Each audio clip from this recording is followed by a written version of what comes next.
그 다음에 이거를 설명을 하고 나서 마지막 세 번째가 또 나오게 되죠. 정발우성, 성문 위지 음이라. 치세지음은 안일학하니 기정이 화하고, 난세지음은 원이 노하니 기정이 괴하며, 망국지음은 에이사니 기민이 곤이니라. 세 번째 단락은 이렇게 되죠. 인간의 감정은, 진진된 감정은 소리를 통해 밖으로 드러나게 되는데, 이 소리가 문의를 이루었을 때 우린 그것을 음이라고 한다. 소리와 음은 다릅니다. 음이라고 한다. 치세, 잘 다스려진 세상에서 들리는 소리는 안락, 편안하고 즐겁죠. 왜? 정치가 조화로우니까, 평화로우니까. 난세, 어지러운 세상에서 나는 노래소리, 시는 원망하고 분노에 가득해요. 왜? 정치가 엉망이니까. 망한 나라의 노래는 이제 나라가 망하고 유민들이 있을 거 아니야. 노래도 부르죠. 망국의 소리는 애달퍼. 그리고 이 사자도 그리워한다는 뜻이기도 하고 깊은 시름에 관련이 있고 옛 것을 그러니까 안타까워하는 마음 이런 거라고 볼 수가 있죠.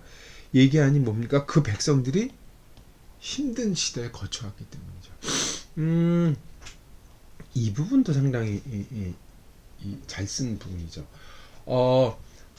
시의 정의를 내리고 감정과 언어의 관계가 시이기 때문에 그 메커니즘을 정확히 얘기를 했지만 시가 좀 더 구체적으로 어떻게 진행이 되는가에 대해서 얘기를 하죠. 이 부분은 시가 발생한 구체적 조건에 대해서 얘기합니다. 그리고 다음 4부분은 그 결과를 얘기하게 되죠. 이게 사실 맞물려 있는 부분인데 이건 다음 얘기일 거죠. 인간의 감정이라는 건 사실 소리로 나오죠. 괴로워, 슬퍼, 기뻐.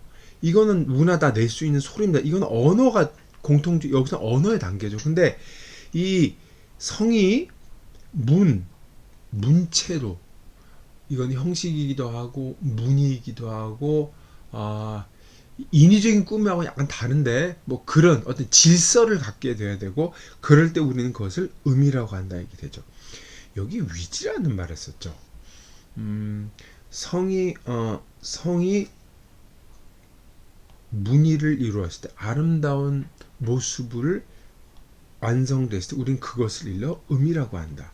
그러니까 시는 성이 아니라 음입니다. 그래서 음악이라고 하죠. 음이 되실 때만 바로 시가 되는 것이고, 이게 여기서 바로 시가 일반 언어와 차이가 나는 거예요. 일반 언어 성에서 그치는 거고. 그래서 이 치새의 소리를 들어오면 이런 걸 알 수 있다고 얘기를 하는 겁니다.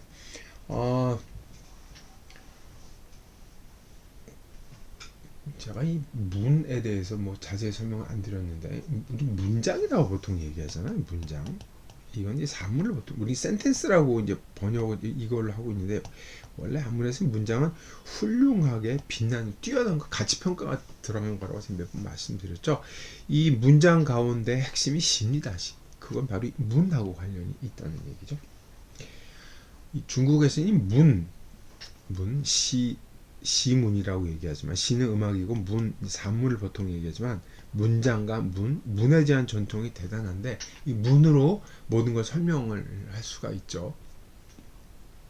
오죽하면 문학이라고 얘기를 하겠습니까? 문과 관련된 공부죠.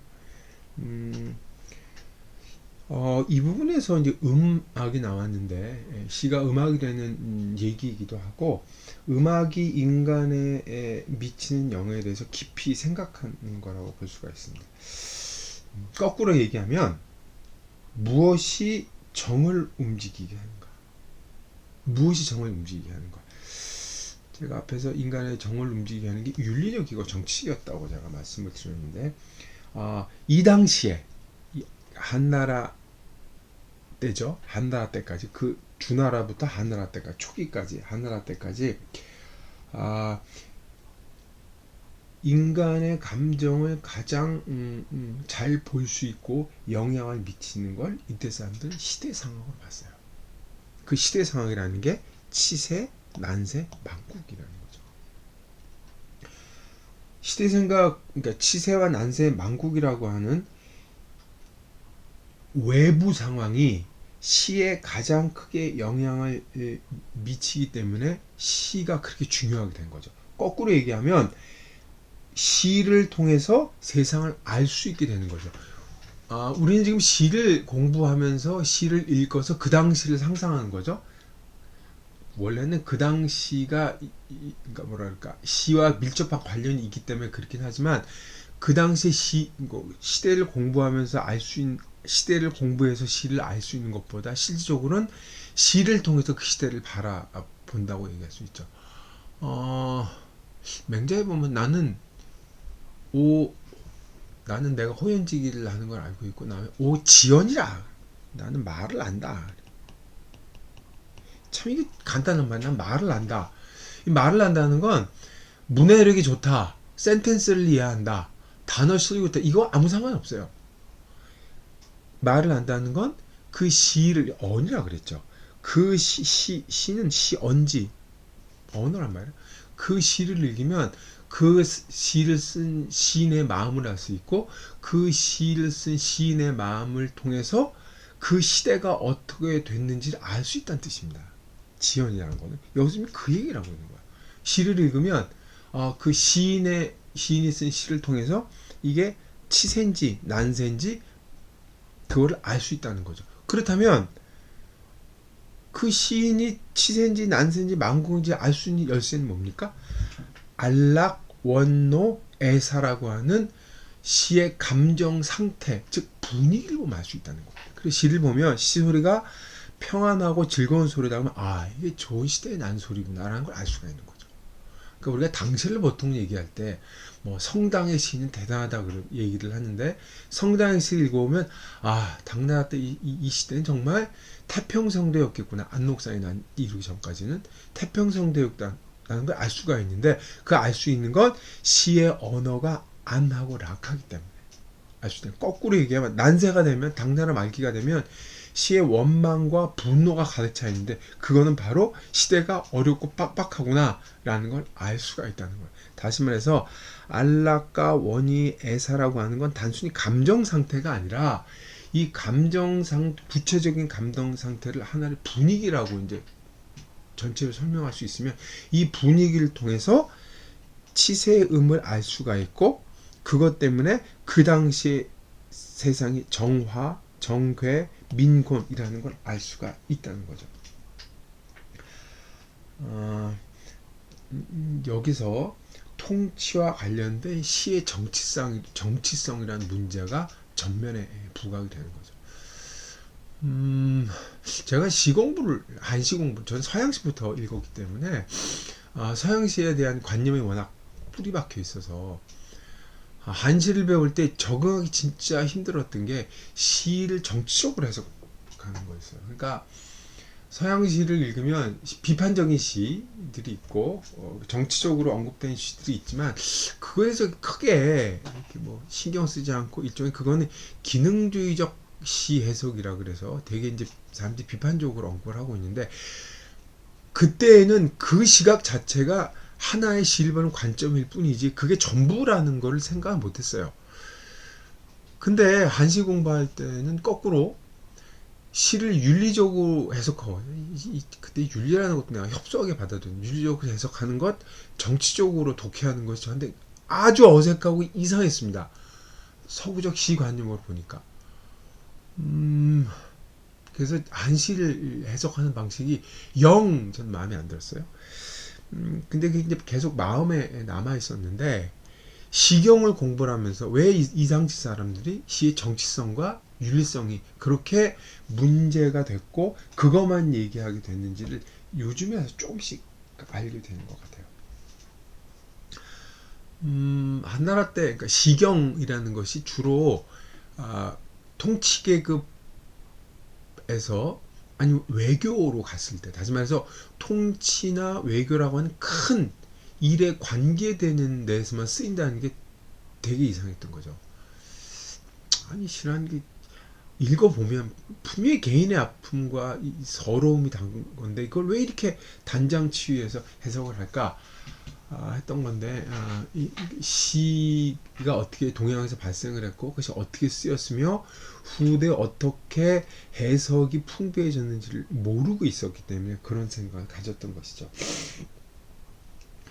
이 당시에는 여기 이제 치세, 난세, 만국이라고 얘기를 했는데 한나라 때까지만 해도 한나라가 이제 특히 처음에는 이제 진나라 제도를 봐줬지만 진나라가 망한 이유를 알고서 그것과 다른 방책을 썼지만 마음속에 역시 모델로 삼았던 건 주나라란 말이에요. 주나라. 그래서 주나라를 정치 모델로 삼아서 치세, 난세, 만국 이거를 판단을 했고 이것에 관련해서 시를 해석을 했다는 게 너무나 명백하고 명백하죠. 이거 보면 물론 후대에 가서 시에 영향을 끼치는 요소가 시대, 외부 상황, 정치 이게 아니라는 게 명확해지면서 시를 보는 안목이 달라지죠.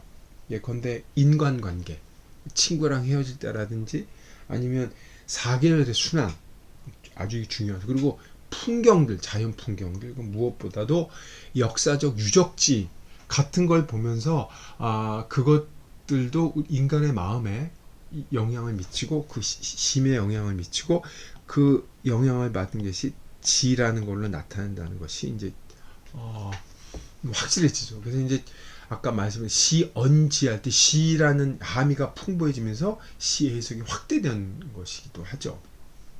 그렇지만 어쨌든 이 세 번째에서 특히 정치와 관련돼서 얘기한 부분 충분히 이유가 있었던 것이고 당시에는 그게 시를 보는 원래 시각이었다는 걸 다시 한번 말씀드립니다.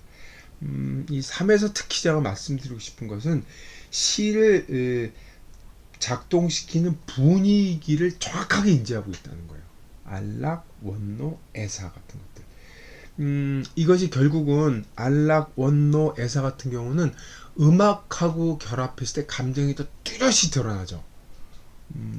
그래서 이 음악과 결합하면서 중국의 문학 이론과 미학 이론의 핵심 이론이 됩니다. 그래서 이 분위기라고 하는 것이 뭐 안하다, 락하다, 소리가 뭐 공자도 그랬죠. A불상이다 이렇게 얘기하는 것들이 이 분위기, 그걸로 대표되는 분위기가 중요한 미적 범주로 확립이 되고 심이 어떻게 작동하고 그것을 거꾸로 어떻게 읽어내는지 하는 통합 원리가 되는 거죠. 그러니까 시인의 진술을 이해하려면 시인의 분위기, 어조 이걸 아는 게 첩경입니다. 주제가 뭐냐, 테마가 뭐냐 이걸 접근하는 것보다 시의 어조가 어떤 것이 이게 서양 시와 동양 시를 읽는 방법이 다른 거라는 걸 알 수가 있어요. 그래서 시를 읽을 때 어조가 너무 뾰족하다, 어조가 너무 가파르다 하면은 그 시를 높이 안 쳤죠. 이 유가 미학의 특징 중에 하나인데 아무리 그 슬퍼더라도 그 슬픔이 사람을 해쳐서 데까지는 가면 안 된다는 거죠. 뭐랄까 마지노선 위로 올라갈 때 음란함으로 넘어가지 않는 최고의 상한선 그리고 슬플 때 슬픔의 몸을 해치 상처를 내지 않는 최저의 하한선 그 중간 단계를 여기서 말하는 문이라고 그런 거죠. 문. 말은 쉬운데 쉽지 않죠. 그건 이제 온유돈후 아무리 슬퍼도 그거를 끝까지 내려가지 않고 지탱해 주는 게 있어야 되고 기뻐서 방방 떠 너무 올라가지 않도록 터지지 않도록 묶어주는 끈이 있다고 생각하는 그게 이제 유가의 핵심 사고 방식이고 그 방식이 바로 여기에 3의 부분에 들어있다고 할 수가 있겠습니다. 자 마지막 네 번째 단락은 이렇죠. 그러므로 고로 정득실 동천지 감귀신 막근우시라 선왕은 이시로 경부부 성효경 후일륜 미교와 이풍속이니라. 아까 제가 세 번째 단락에서 시의 그 진행 과정에서 앞에는 조건, 외부 상황이 시에 영향을 미친 중요한 조건이라고 말씀드렸고, 이 부분에서는 결과로 시의 기능이 어떤 결과를 갖고 오느냐를 말씀을 했다고 말씀을 드렸는데, 바로 그 얘기죠. 앞에서 뭐라 했습니까? 정발우성이라고 그랬죠. 성으로 나타나고 또 뭐라 했습니까? 정이 1차적으로 마음속에서 동한다 그랬죠. 그래서 우리는 시를 통해서 시인이 지는 시를 통해서 시인의 마음을 읽을 수 있고, 그 마음이 어떤 움직임이냐, 분위기를 통해서 시대를 볼 수가 있다고 얘기를 했는데, 이 시인의 마음의 움직임이 결국 그 시대라고 하는 건 천지, 세상의 움직임을 알게 하는 거잖아요.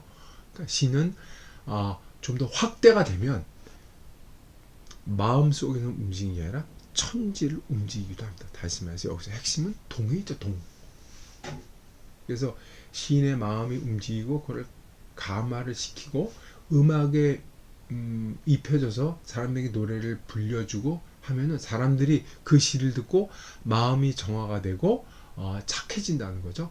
이 시의 그 기능을 얘네 사람들은 믿었습니다.